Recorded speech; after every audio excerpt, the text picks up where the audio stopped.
CM ಆಗುವುದಕ್ಕೆ ಆ ಥರ ಏನಿಲ್ಲ, ಕಾಯೋದಕ್ಕೆ ನಾನು ರೆಡಿ ಅಂತ ಡಿ ಕೆ ಶಿವಕುಮಾರ್ ಅವರು ಹೇಳಿದ್ದಾರೆ.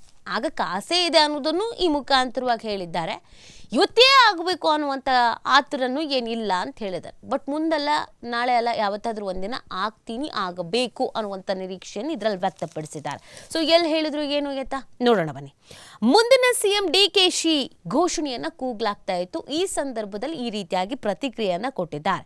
ಕಾಂಗ್ರೆಸ್ ಸಮಾವೇಶ ಬಳಿಕ ಅಭಿಮಾನಿಗಳು ಮುಂದಿನ ಸಿಎಂ ಡಿ ಕೆ ಶಿವಕುಮಾರ್ ಅಂತ ಘೋಷಣೆ ಕೂಗಿದ್ದಕ್ಕೆ ಪ್ರತಿಕ್ರಿಯಿಸಿರುವಂಥ ಉಪಮುಖ್ಯಮಂತ್ರಿ ಕೆಪಿಸಿಸಿ ಅಧ್ಯಕ್ಷ ಡಿ ಕೆ ಶಿವಕುಮಾರ್ ಅವರು ನನಗೆ ಯಾವುದೇ ಅವಸರ ಇಲ್ಲ, ನನ್ನ ಕಾಯೋದಕ್ಕೆ ರೆಡಿ ಅಂತ ಹೇಳಿದ್ರು. ಅಭಿಮಾನಿಗಳ ಇಚ್ಛೆ, ಅವ್ರು ಕೂಗ್ತಾರೆ, ಆದರೆ ಪಕ್ಷ ಸೂಕ್ತ ಸಮಯದಲ್ಲಿ ಸೂಕ್ತ ತೀರ್ಮಾನವನ್ನು ಕೈಗೊಳ್ಳುತ್ತೆ ಅಂತ ಡಿ ಕೆ ಶಿವಕುಮಾರ್ ಅವರು ಪ್ರತಿಕ್ರಿಯೆಯನ್ನು ಕೊಟ್ಟಿದ್ದಾರೆ. ಈ ಡಿ ಸಿ ಎಂ ಬದಲಾವಣೆ, ಸಿ ಎಂ ಬದಲಾವಣೆ, ಈ ಕೂಗುಗಳ ನಡುವೆ, ಬಣ್ಣ ಬಡಿದಾಟಗಳ ನಡುವೆ ಕಾರ್ಯಕರ್ತರು ಅವ್ರ ಫೋಟೋಗಳನ್ನೆಲ್ಲ ಇಟ್ಕೊಂಡು ಮುಂದಿನ ಸಿ ಎಂ ನಮ್ಮ ಡಿ ಕೆ ಶಿವಕುಮಾರ್ ಅವರೇ ಅಂತ ಕೂಗ್ತಾ ಇದ್ರು. ಆಗ ಆಸೆ ಇದೆ, ಆದರೆ ಸದ್ಯಕ್ಕೇನು ಅವಸರ ಇಲ್ಲ ಅನ್ನುವಂಥ ರೀತಿಯಲ್ಲಿ ಅವರು ಮಾತನಾಡಿದ್ದಾರೆ.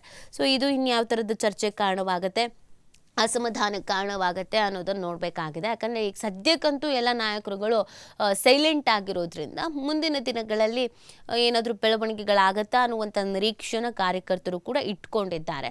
ಕಾರ್ಯಕರ್ತರೆಲ್ಲ ಕೂಗಿದ್ದಕ್ಕೆ ಅವರಿಗೊಂದು ಖುಷಿ ಇದೆ, ಅವರಿಗೊಂದು ಆಸೆ ಇದೆ, ಅದಕ್ಕೆ ಕೂಗ್ತಾ ಇದ್ದಾರೆ. ಬಟ್ ನನಗೇನು ಅರ್ಜೆಂಟ್ ಇಲ್ಲ ಅನ್ನುವಂಥ ರೀತಿಯಲ್ಲಿ ಪ್ರತಿಕ್ರಿಯೆಯನ್ನು ಕೊಟ್ಟಿದ್ದಾರೆ. ಸದ್ಯದ ಬೆಳವಣಿಗೆಗೆ ಸಂಬಂಧಪಟ್ಟಂತೆ ಅವರ ರಿಯಾಕ್ಷನ್ಸ್ ಕೂಡ ಇದೇ ಆಗಿದೆ. ಹೌದು, ಆಗಬೇಕಂತ ಆಸೆ ಇದೆ, ಮುಂದಿನ ದಿನಗಳಲ್ಲಿ ನೋಡೋಣ ಅನ್ನುವಂಥ ರೀತಿಯಲ್ಲಿ ಮಾತನಾಡಿದ್ದಾರೆ. ಅಲ್ಲಿಗೆಲ್ಲವೂ ಕೂಡ ಸ್ಟಾಪ್ ಆಗಿದೆ.